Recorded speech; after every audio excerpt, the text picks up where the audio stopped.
Hi guys, isn't it interesting that Boris Johnson, Nigel Farage and Jacob Rees-Mogg and Michael Gove for that matter have stopped talking about Brexit? Could it be because it's an absolute disaster and businesses are continually telling the government that they need to do something about it? Now this is a report from the Food and Drink Federation. This is from January. We don't have any data for February. This was just published on Monday. So it says here, UK-EU Food and Drink Trade Snapshot, January 2021. Exports fell significantly in January 2021, driven by a fall in sales to the EU of 75.5%. 75% drop in sales to the EU.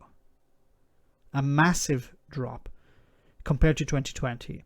A drop of nearly 0.75 billion pounds. £750 million. Impact, this is just 1 month. It's not for the whole year, it's just for January. Now we don't have data, of course, for February yet. We'll have to wait for that.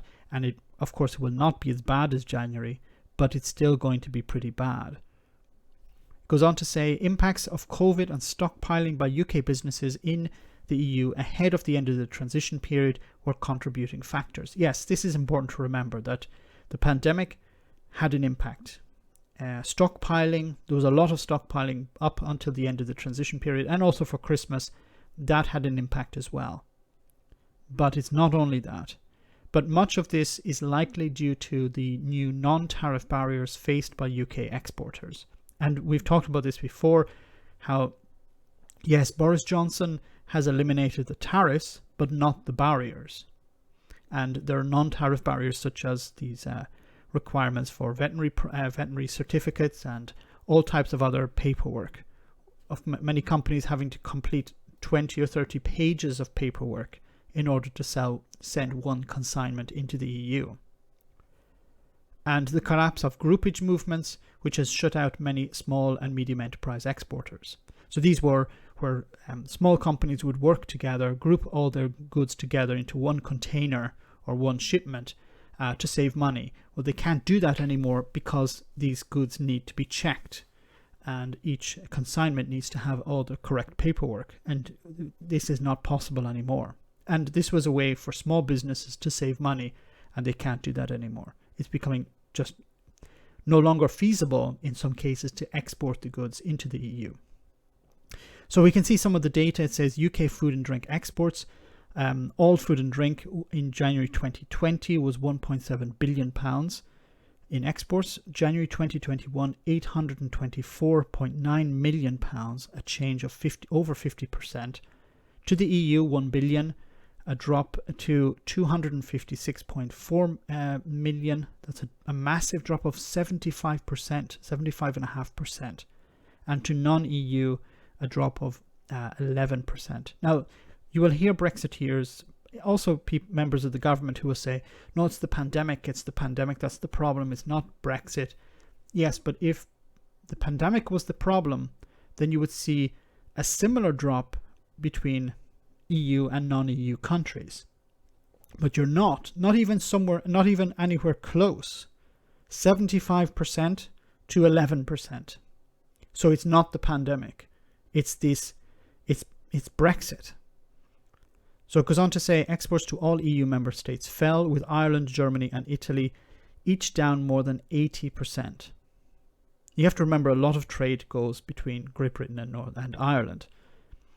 In January 2020, Ireland was the UK's biggest market, representing around 18% of total food and drink exported. However, in January 2021, this figure has dropped to only 5%. So I've covered this also on the channel before. So it says, you can see here some of the countries. France, for example, a change of 67.5%, Germany 80%, Austria 80%, Portugal, for example, 11 million last year, 1 million this year, a drop of 85%. So this is extremely damaging to businesses who are exporting.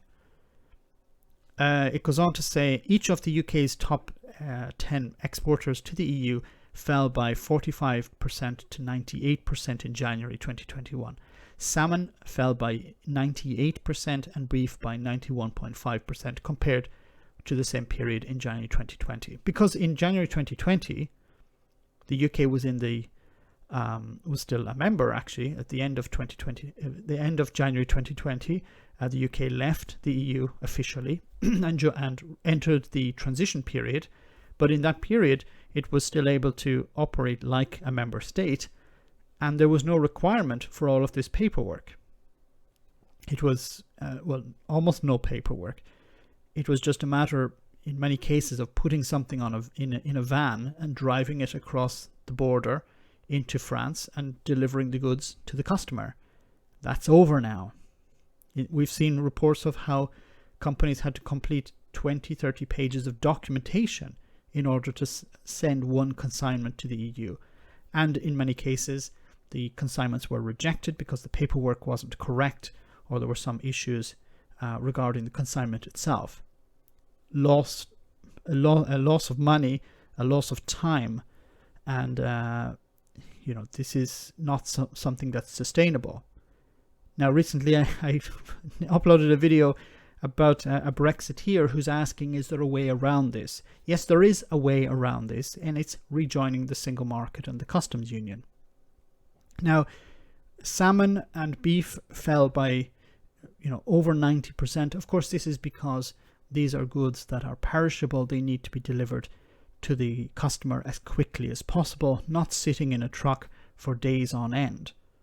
Fresh salmon needs to be delivered as soon as possible. It can't be, sitting, waiting for days and days and days for paperwork to be completed, for checks to be carried out. And that's what we saw in January. Now, because of the pandemic, it meant that there were fewer trucks. So the movement was a little bit faster. So I think it's going to be very interesting to see the same data for the month of February. I'm pretty sure that we're going to see a bit of an increase because on one side, the companies who are exporting are starting to learn how to complete the paperwork. They're getting up to speed. Some of these checks are starting to be streamlined. There are hopefully more staff at the ports who are able to help the companies complete the paperwork, help the companies get the goods across the border. But we have been hearing stories about how companies, haulage companies, have been sending trucks in full from the EU into the UK and sending them out empty to avoid the delays. So it's easier to import than to export. Now, is this going to get better? In some ways, yes, but in some ways, no. Some of these changes, you can get around them by streamlining the process, preparing the paperwork in advance, learning. But in some ways, it's not going to get better because, for example, salmon or other perishable items, they need to be checked. And if it takes time, the company can do whatever they can on their side. But if it's taking time at the port, that's something out of your hands.